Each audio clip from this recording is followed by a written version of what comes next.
तो कैसे हैं आप सभी। आई होप आप लोग अच्छे हो रहे हैं, अपने पढ़ाई में मस्त होंगे। तो आज मैं लेकर आया हूँ महामैराथन। ठीक है, जो कि 2 चैप्टर का होने वाला है। क्या है? 2 चैप्टर का होने वाला है। एक तो नियंत्रण एवं समन्वय हो गया और एक जनन हो गया, जिससे आपके बोर्ड एग्जाम में लगभग 20 से 25 ऑब्जेक्टिव पूछे जाते हैं। क्या ऑब्जेक्टिव पूछे जाते हैं? इससे ही आपका सब्जेक्टिव भी बनता है। ठीक है, तो वीडियो को लास्ट तक दीजिएगा। अगर आप बिहार बोर्ड में टॉप करना चाहते हैं तो हमारे इस ऑब्जेक्टिव शुरू में जुड़ने के लिए चैनल को सब्सक्राइब कीजिएगा, वीडियो को लाइक ज़रूर कीजिएगा। ठीक है, तो ऑब्जेक्टिव सीरीज में जुड़िए। आप यकीन मानिए कि आपका ऑब्जेक्टिव में एकदम सही होगा, एकदम ऑब्जेक्टिव आपका सही होगा। 50 में 50, हर एक सब्जेक्ट का 50 में 50 आपका ऑब्जेक्टिव सही होगा। ठीक है, तो बहुत जल्द ही लेकर आने वाले हैं मैथ का भी। ठीक है, मैथ का भी महामैराथन, जिसमें आपका 4 चैप्टर होगा। ठीक है, 4 दिन होगा, यानी 15 आपका चैप्टर है, तो 4 4 दिन लगेगा। ठीक है, तो चलिए शुरू करते हैं। तो इस वीडियो से आपका 20 नंबर एकदम फिक्स कर लीजिए। एकदम बिहार बोर्ड में 20 नंबर एकदम फिक्स कर लीजिए कि आपका आने ही वाला है। तो चलिए फर्स्ट क्वेश्चन देखते हैं। मनुष्य के शरीर की सबसे बड़ी ग्रंथि क्या है? मनुष्य की शरीर की सबसे बड़ी ग्रंथि क्या है?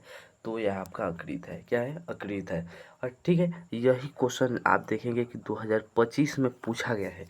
2025 में पूछा गया है, तो बहुत ही वीवीआई ऑब्जेक्टिव है, तो वीडियो को लास्ट तक जरूर देखिएगा।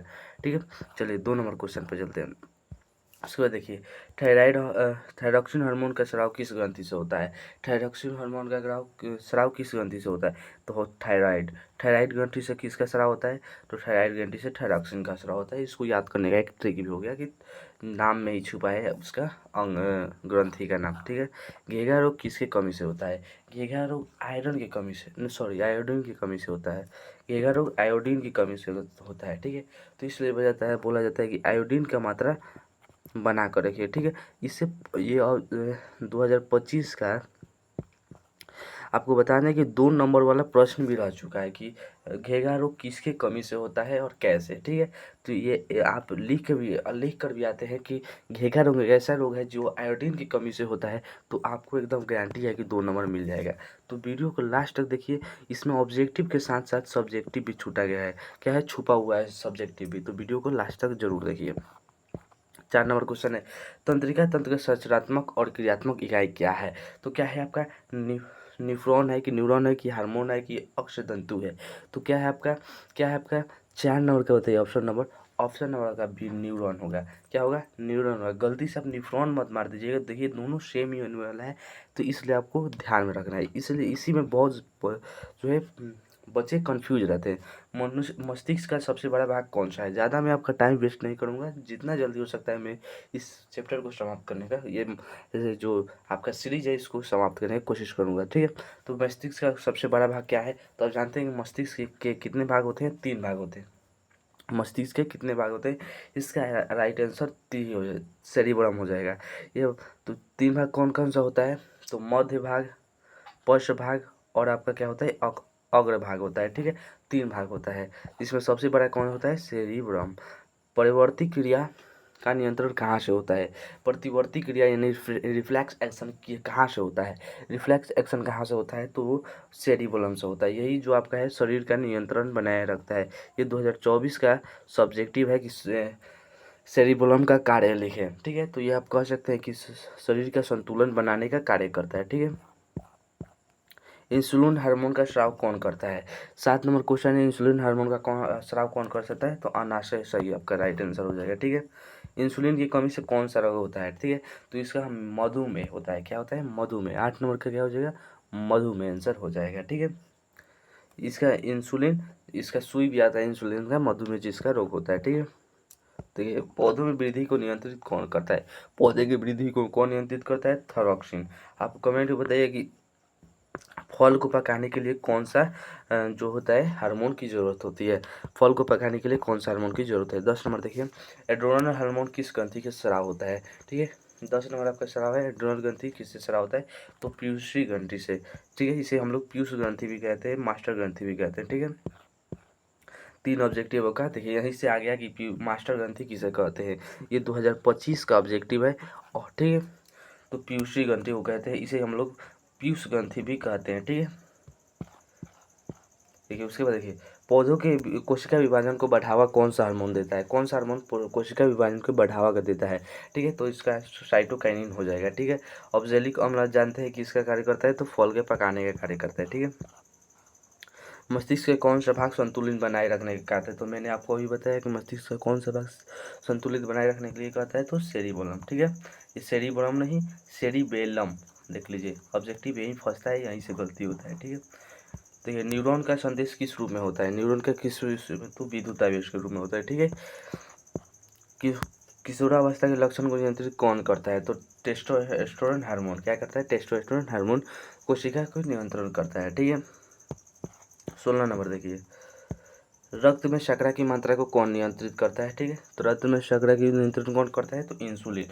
इसी से होने वाले रोग को मधुमेह कहते हैं, जो कि ऊपर में था ऑब्जेक्टिव। ठीक है, ठीक है, तो ये आप भी याद रखिएगा।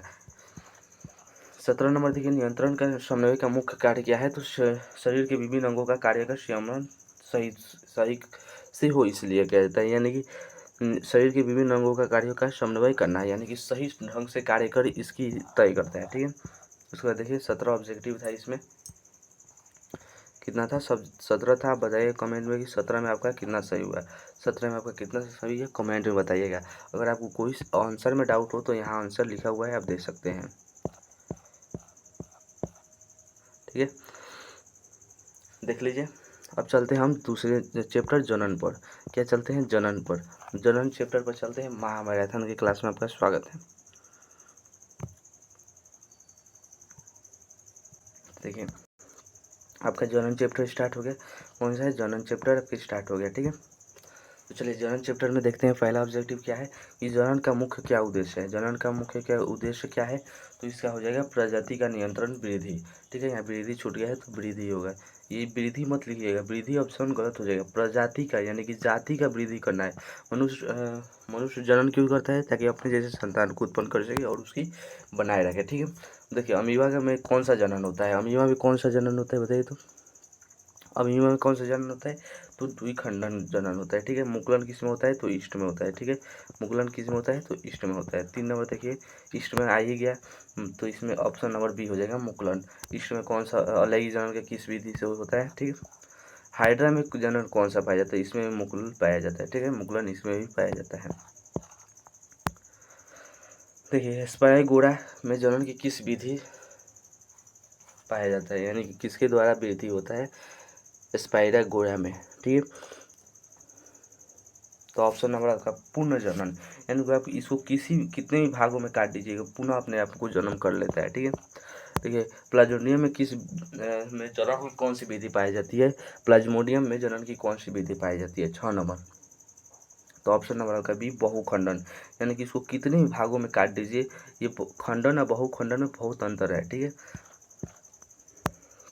बायोफिलम में कायिक जनन की कौन सी विधि किसके द्वारा होता है, बायोफिलम में किसके द्वारा जनन होता है। ठीक है, तो ऑप्शन नंबर बी आपका तना द्वारा, किसके द्वारा होता है, तो तना द्वारा होता है।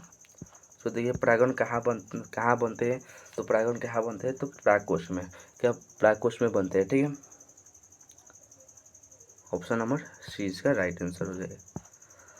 परागण क्या है, परागण क्या है, तो परागण एक वर्तिकाग्र तक पहुँचता है, परागण का वर्तिकाग्र तक पहुंचना ही क्या कहता है, परागण कहलाता है। ठीक है, ऑप्शन नंबर बी इसका राइट आंसर हो जाएगा। 10 नंबर देखिए, नर में जनन कोशिका को क्या कहते हैं, तो शुक्राणु कहते हैं। मादा में क्या कहते हैं, तो अंडाणु कहते हैं। ठीक है, क्या मादा में हो गया, जनन शुक्राणु को कहते हैं। ठीक है, मानव में मादा जनन कोशिका को क्या कहते हैं, तो अभी मैंने बताया कि अंडाणु कहते हैं। ठीक है, क्या कहते हैं, अंडाणु कहते हैं।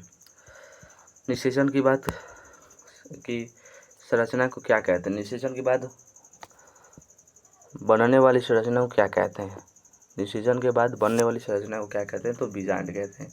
क्या कहते हैं, बीजांड कहते हैं आप। ठीक है, मानव में निषेचन कहाँ होता है, मानव निषेचन कहाँ होता है, देखिए 4 साल लगातार पूछा गया, 4 साल का क्वेश्चन है, बहुत इंपॉर्टेंट है। ठीक है, तो क्या होता है,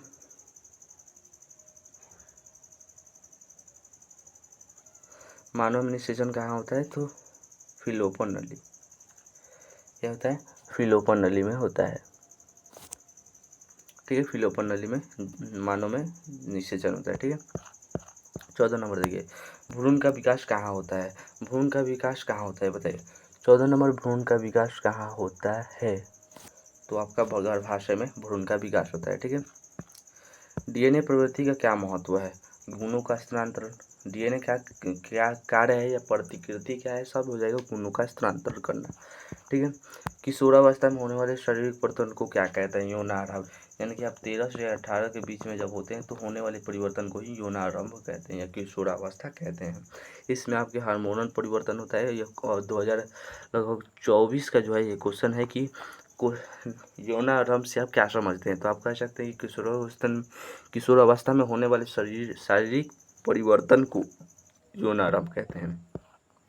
कॉपर्टी का संबंध किससे है, कॉपर्टी का संबंध किससे है, तो परिवार नियोजन, किससे, परिवार नियोजन। ठीक है, परिवार नियोजन। लेकिन इनमें से कौन यौन संचारित रोग है, तो एड्स हो जाएगा। एड्स जो है यौन संचरित रोग है। ठीक है, पुरुष में नर जननांग को क्या कहते हैं, पुरुष में नर जननांग को केसर कहते हैं, स्त्री को स्त्री केसर कहते हैं। ठीक है, 20 नंबर देखिए, अलैंगिक जनन के प्रमुख लाभ क्या है, तो इसमें क्या होता है, लैंगिक जनन, लैंगिक जनन में क्या है, तो विविधताएं उत्पन्न होती है, ये सही है। संतान समान होता है, गलती। एक ही जनन की आवश्यकता होती है, नहीं, इनमें से कोई नहीं, तो ऑप्शन नंबर आपका ए हो जाएगा, यानी कि इससे विभिन्न उत्पन्न होता है, यानी कि देखेंगे कि आपकी एक ही माता पिता के 2 संतान होते हैं, यानी कि एक काला हो जाता है, एक क्या होता है, वाइट हो जाता है, क्या होता है, वाइट होता है, तो इससे क्या होता है, विभिन्नताएं उत्पन्न होता है, एक लंबा हो जाता है, एक नाटा हो जाता है। ठीक है, तो बताइएगा कि आपको इसमें 20 में कितना सही हुआ, जनन चैप्टर में, जनन चैप्टर में आपके 20 का कितना सही हुआ, कमेंट में बताइएगा। और ये बहुत ही इंपॉर्टेंट क्वेश्चन है, देखिए आंसर।